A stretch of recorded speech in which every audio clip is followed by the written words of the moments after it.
This Torah class is brought to you by TorahAnytime.com. Welcome back, everybody, to the Chabura. It's good to get restarted back into it. And as I was telling Rabbi Zevi before, well, things happen, life shifts back to regular schedule, and we had the Yom Neraim. We had the times that we felt very close and the times that were very full of hope. And inevitably, we get back to life. Al-Zman passes, as is Metshuva, Yom Neraim, and we get back to life, and we were at the highest points during the Ilah, and we felt so connected on Simchas Torah and Geshmak, and then we're back in the winter. It's getting cold out, and reality strikes that a lot of times we're back with the challenges, we're back with the nisaynus, and life is meant not to be in a constant state of dodging the nisaynus and just suffering through them, letting just go over us, but rather trying as much as possible to embrace the challenges, realizing that each one is taka, somehow God-given, divinely ordained, and somehow for our best. There was one particular thing that happened this week, and I wondered, there was a 24-hour period where there was a complete mistake. But it was a conjured up thing. I wasn't aware. Someone called me, and I thought they didn't, and it caused me so much anger and frustration inside, and I had to work through it. And I even bumped into an old friend that I never really see, and he was mechazik me, and he was just saying, it's all so that you should become needy, and you should realize you don't need him, you don't need his email, you don't need his call, you just need the Eibishter. So as I was discussing with my wife, why did I need the extra dose? It was all fake anyway. The person, he did correspond with me and I just missed it, my phone was off. The answer is because it's all the Eibishter, and while we can't make sense and heads and tails out of anything, there's so many different questions and challenges and why this and why that, but the answer is it's somehow all packaged in divinity, in Yad Hashem, and Hashem pulling the strings. And as we get back to real life, when we're not dancing on Simchas Torah with the Torah, and when we're not shrine Hashem Melech after Ne'ilah, we come back here to a real place, back to the world of reality, back to regular daily grind.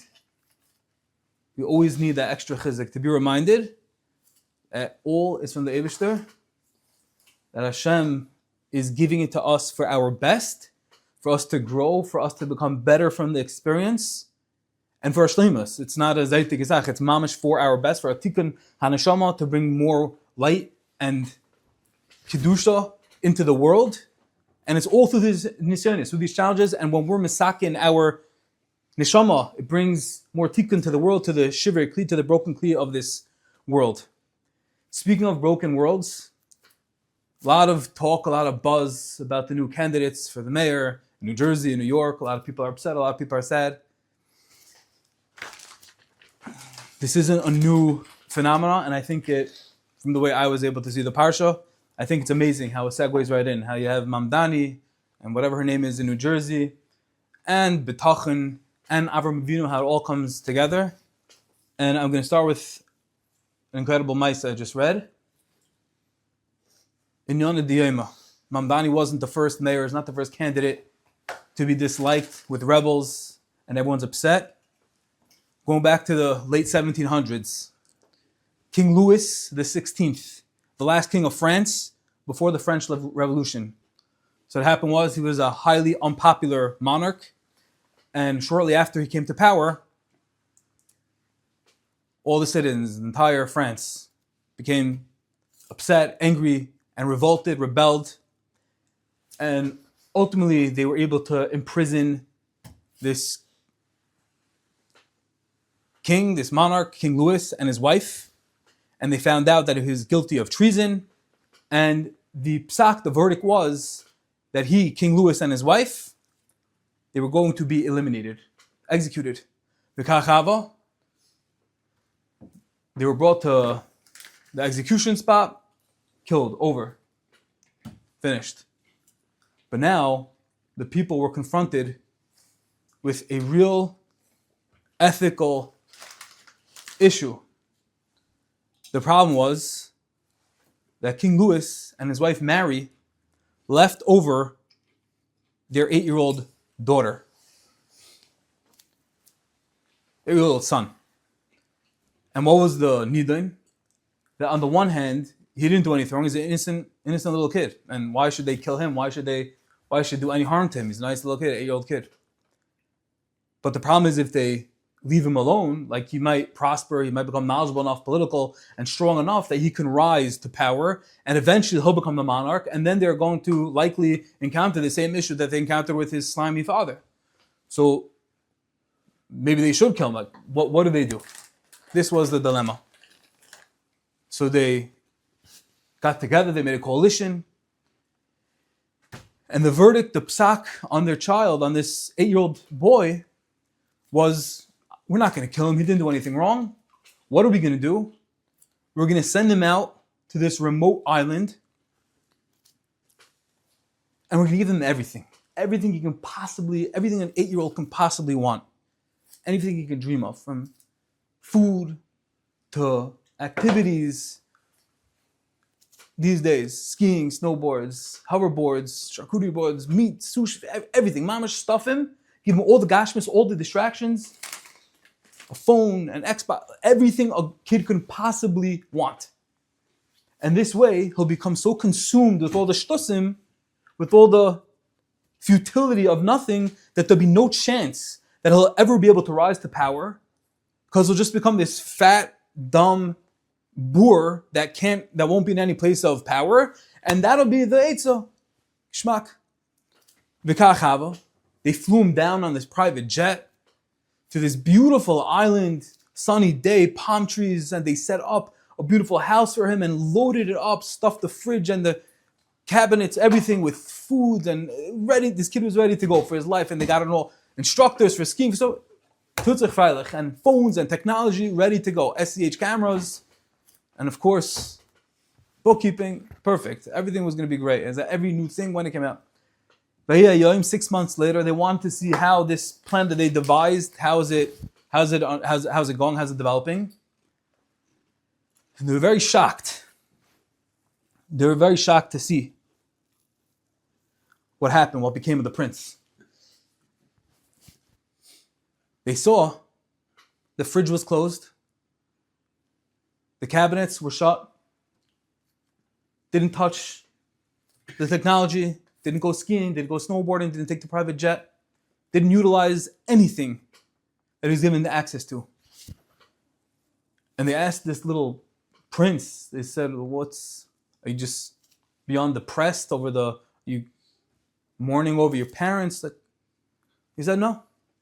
He said, so why? You didn't open the fridge, you didn't see all the meats and the fish and the imported wines, and you didn't eat all the food, and you didn't do the activities? And he said, I didn't indulge, I didn't touch anything, not because I'm grieving, I'm mourning my parents. I didn't touch anything because I'm the son of the king. I was born the son of the king, I am the son of the king, and I always will be the son of the king. And this was a true story, not just a mashal, and it's mamish us. We can get distracted. Hashem gives us time in this world. Get caught up with mamish, ma bekach shtusim hevel avalim. And Hashem says, what are you going to do? Are you going to fall? Are you going to stay strong? There's always going to be the curveballs and the distractions and the activities and all the hevel avalim. Are we going to always realize and walk around with the badge of identity that we're the Ben Melech? We're the son of Hashem. And even when it's schwer, even when it's hard, this boy was grieving. He was 8 years old and he lost his parents. We realize that we always have the Eibishter and that that's always our identity, regardless the circumstances, no matter how hard it is. And we can always call out to him and always ask him for Siyata D'Shmaya, always asking for help. And even when the world seems to be in literal chaos and turmoil, upside down, and there's people that are taking over, Mamdani, and he's a socialist, it's all the Eibishter. Hashem put him in charge. It's all in his hand, and there's nothing to worry about. That's on a bigger level. But what does that have to do with us? Yeah, so all the Torah just said has to do with us. We have to always realize that the Eibush is there for us. He always wants us to call out and realize that we carry around this badge of Ben Melech, that we're always dignified, we're always noble, elevated, we're the Ben Melech, but it goes even weiter. It says in this Parsha, when Hashem came to Avram and told Avram and Sarah, you can have a child, you can have a son. What's the pasuk say?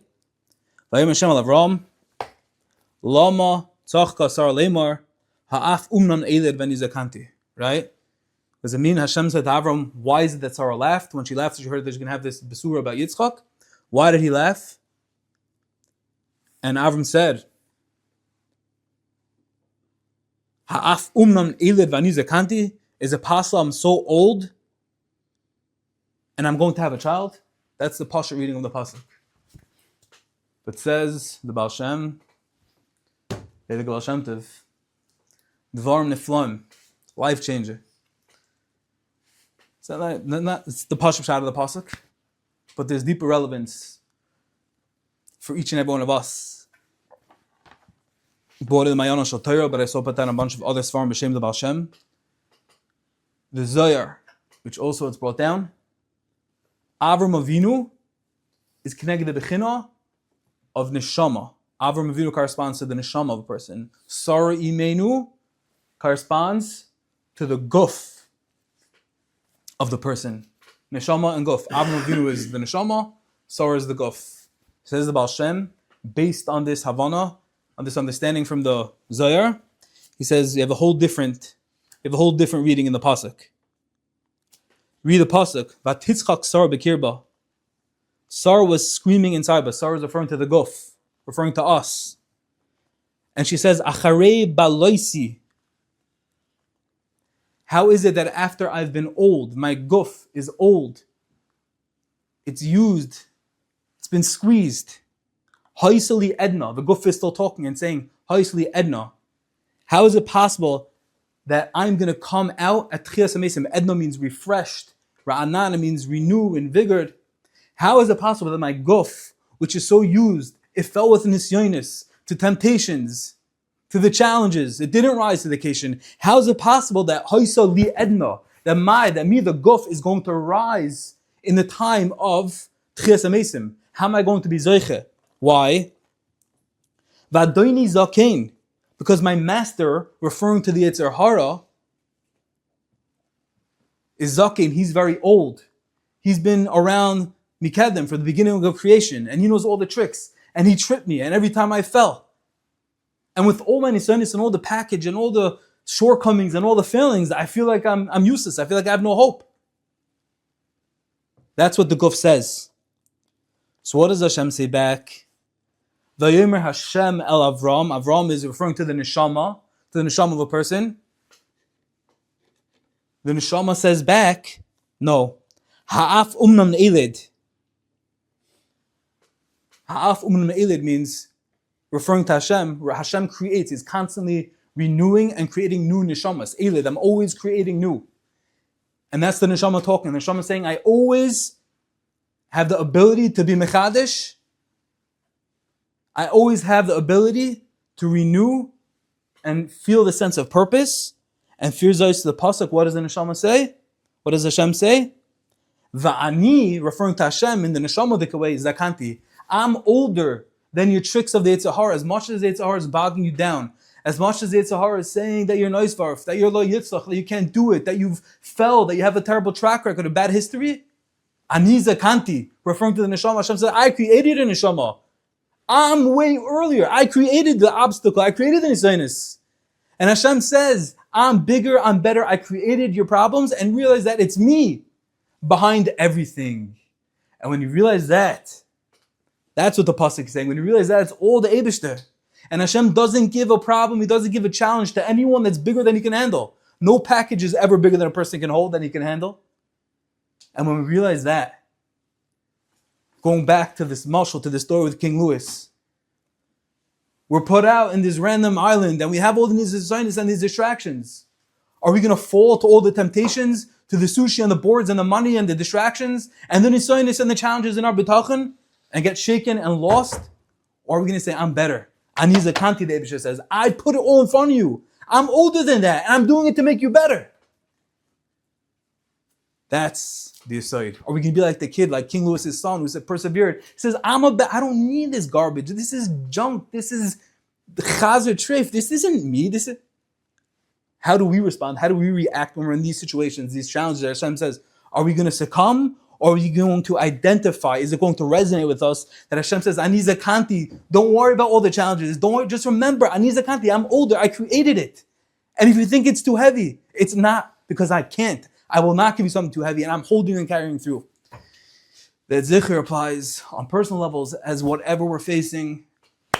Personally, over here, whatever the nisaynis are, money, parnasa, we're not learning enough, our family, mishpacha, daigas, it's all Ani Zakanti, the Eibishter.